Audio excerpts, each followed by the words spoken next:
kebiasaan masyarakat ataupun abang pribadi melintasi di tempat yang sunyi ataupun di persimpangan, dan kebetulan diduga atau dianggap dan diyakini itu angker, lantas membunyikan klakson tanda permisi atau pamitan sama makhluk gaib di lokasi itu. Bagaimana menurut pandangan pribadi saya? Terus ini ada satu lagi, Gus. Oke. Jadi mungkin ketika kita sedang pergi-pergi di luar, Ya. mohon maaf, lantas kemudian kita kebelet. Oke. Nah, ingin buang air kecil atau buang air besar. Iya. Terus keadaannya darurat, misalnya di hutan. Ada mitos yang mengatakan gini, Gus. Ketika dia mau buang air kecil, misalnya dalam bahasa Jawa saya bilang kan, amit yo mbah numpang nguyuh. Nah, gitu. Itu kira-kira mbahnya minggir atau gimana, Gus? Oke.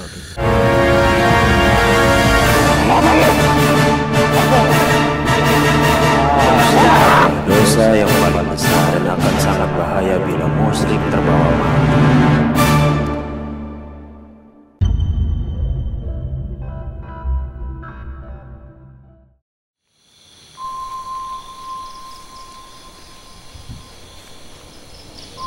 Mbah, numpang nguyuh ya, Mbah.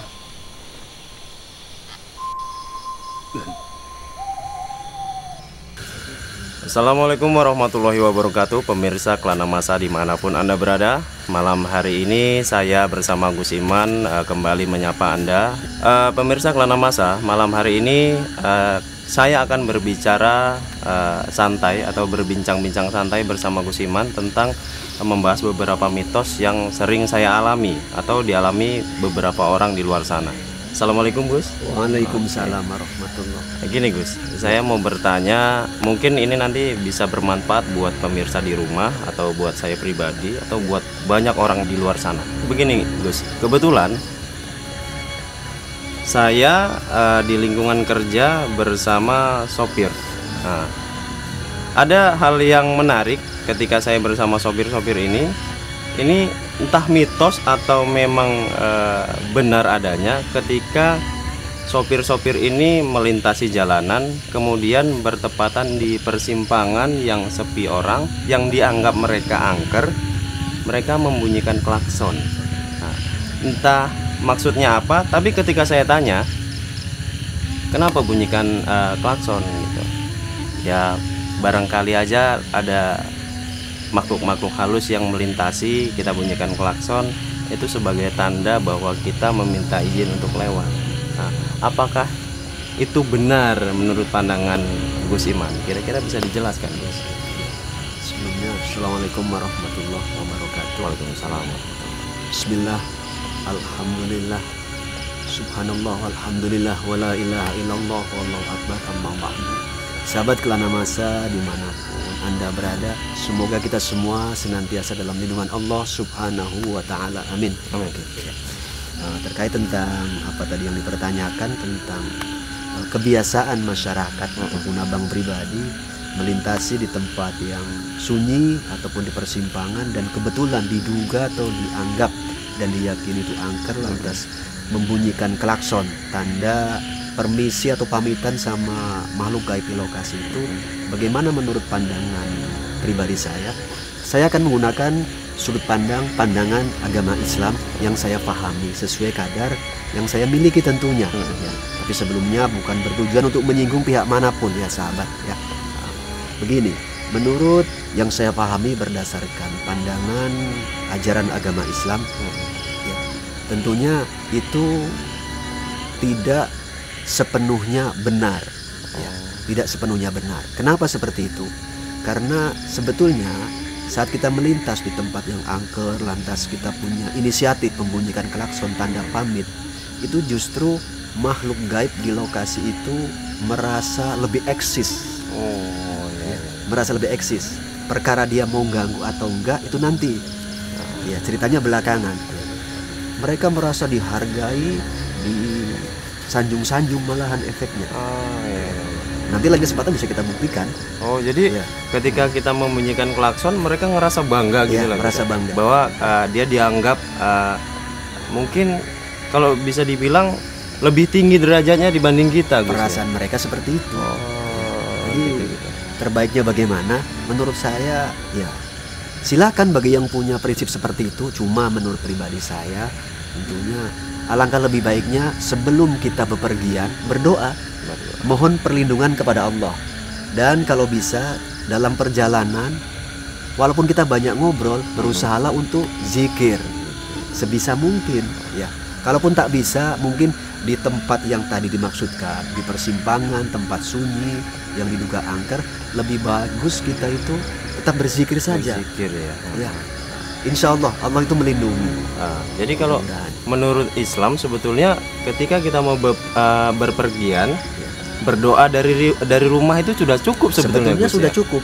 Nggak perlu klakson di jalan. Cuma kalau ada orang melintas nggak tahu kita melewat, ya boleh klakson, tapi bukan bertujuan klakson kepada makhluk gaib, yakni golongan setan ataupun jin. Gitu. Terus ini ada satu lagi, Gus. Oke. Jadi mungkin ketika kita sedang pergi-pergi di luar, mohon maaf, lantas kemudian kita kebelet. Nah, pengen buang air kecil atau buang air besar.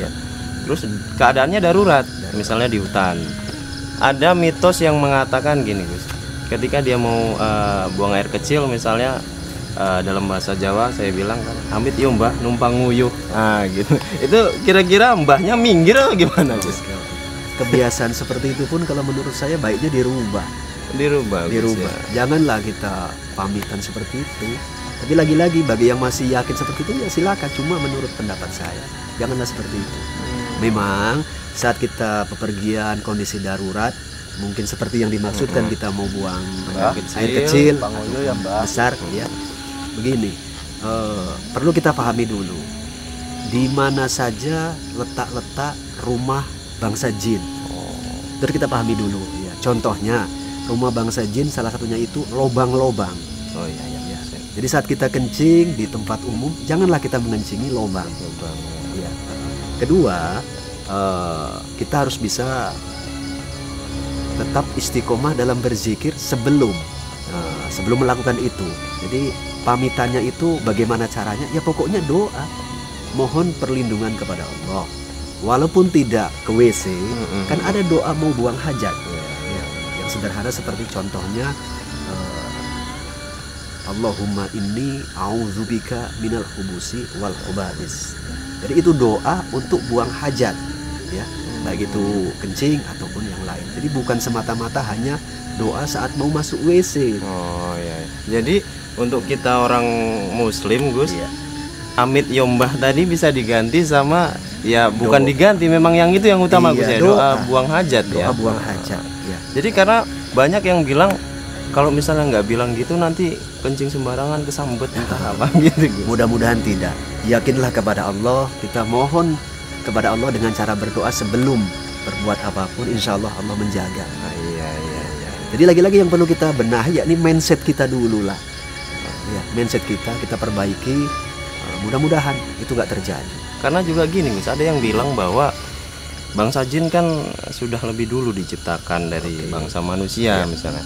Jadi apa salahnya lah sopan santun ketika kita misalnya buang air kecil di hutan atau dimanapun di semak-semak, kita berpamitan, itu nggak ada salahnya sopan santun katanya gitu, Gus. Itu gimana menurut Gus? Ya, jadi tentang bahasa sopan santun memang betul ya. Dalam Islam itu sangat mengutamakan yang namanya akhlak. Akhlak kepada apa dan kepada siapa? Kepada semuanya, terutama kepada Allah, kepada sesama manusia, baik kepada bangsa jin ataupun kepada alam. Ya, kepada alam pun diajarkan bagaimana cara berakhlak sesuai tuntunan ajaran agama Islam tentunya. Tapi saat kita berakhlak, niat tujuannya kepada bangsa jin, tapi menggunakan metode seperti itu, ya, menurut pandangan yang saya pahami kurang tepat. Lagi-lagi memang berdoa saja, mohon maaf ya, berdoa. Kalaupun betul di tempat yang mau kita pakai untuk buang air kecil misalnya ada jinnya, saat kita berdoa Allahumma inni a'udzubika minal hubusi wal khaba'is, mudah-mudahan bangsa jin itu pun menyingkir. Yakinlah ya, menyingkir. Jadi kalau misalnya pada suatu saat kita kencing sembarangan, tiba-tiba kita nggak baca doa, kita nggak pamitan tadi, bisa ternyata kesambet, itu menurut Gisman gimana? Sebetulnya Sebenarnya enggak juga lah. Enggak juga ya. Enggak juga. Memang fenomena itu, kejadian saat seperti itu bagian daripada kebetulan yang bangsa jin kepingin lagi mengganggu, kesambet lah bahasanya. Lagi iseng gitu. Iya. Tapi lagi-lagi sebetulnya orang yang pernah mengalami seperti itu atau dimungkinkan seperti itu biasanya karena imannya lemah. Kalau imannya kuat mudah-mudahan. Mungkin gini Gus, menurut saya nih bangsa jin karena seringnya kita menghormati mereka, amit ya mbak, amit ya mbak. Jadi mereka sudah terbiasa dengan perkataan kita yang menghargai mereka. Ketika kita nggak pamit, malah mereka ngerasa tersinggung gitu ya Gus ya. Bisa jadi analogisnya seperti gitu itu. mungkin ya, analoginya ya. Lagi-lagi memang terkadang manusia itu yang memancing dan mengajari. Mari sama-sama kita berbenah lah ya sahabat. Seperti itu. Oke.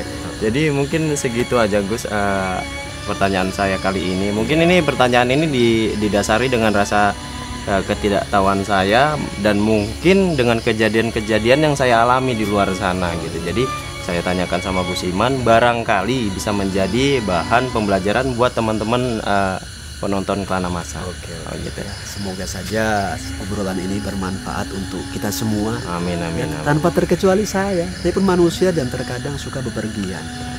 Itu khususnya, umumnya buat sahabat Kelana Masa dimanapun berada. Oke. Jadi untuk terakhir nih saya bisa menarik kesimpulan bahwa kalau misalnya tadi kita mau bepergian, kita berdoa dulu dari rumah, dan kemudian nanti di jalan nggak usah lah klason di tempat angker gitu ya Gus ya. Sambil berzikir aja lebih bagus ya. Dan ketika kita buang air besar atau buang hajat di tempat yang umum atau di hutan atau di semak-semak, kita nggak perlulah pakai amit ya mbah gitu ya. Cukup diganti dengan doa buang hajat Gus ya. Insya Allah setan jin bakal menyingkir. Mudah-mudahan insya Allah. Oke.